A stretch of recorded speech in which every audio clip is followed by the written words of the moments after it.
This game was called as the GTA Killer.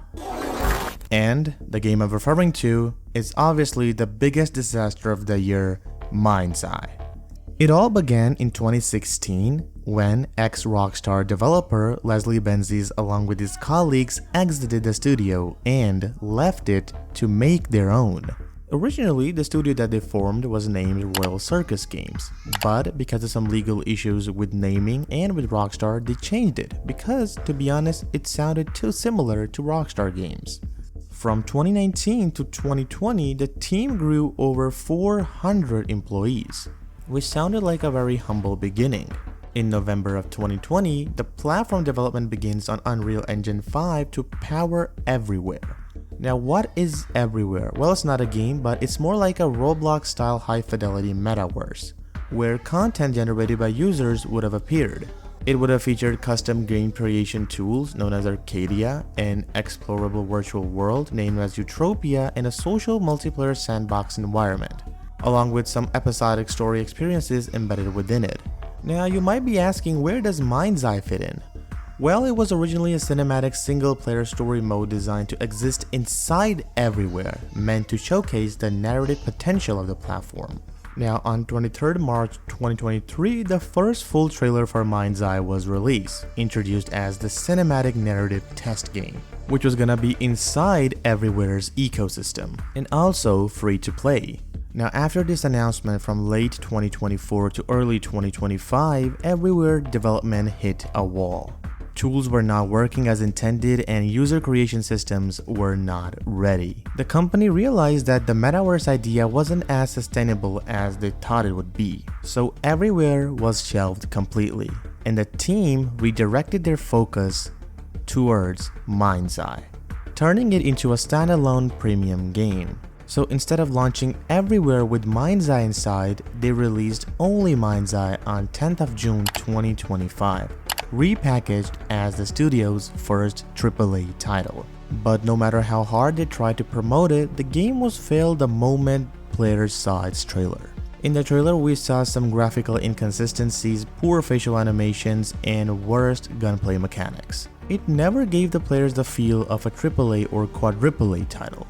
It only gave us the feeling of a PlayStation 3 or Xbox 360 video game packaged for new-gen consoles. So the rage campaign started. People started to criticize the game even before its launch, and yeah, they were right to do that. Because of these criticisms, some internal conflicts happened inside the company, and just 1 week before the game's launch, the company's chief legal and chief financial officers departed it, which confirmed the internal turbulence. Now, suffice to say, after all of these criticisms and the rocky path, Mindseye finally launched on 10th of June 2025 on PlayStation 5, Xbox Series X, and PC. The game not being good enough was one thing, but the game was literally broken. It featured widespread technical instability for millions of users and nearly unplayable open-world sections which were flagged as fake sandbox areas, which ultimately led to the game's review scores being disastrously low.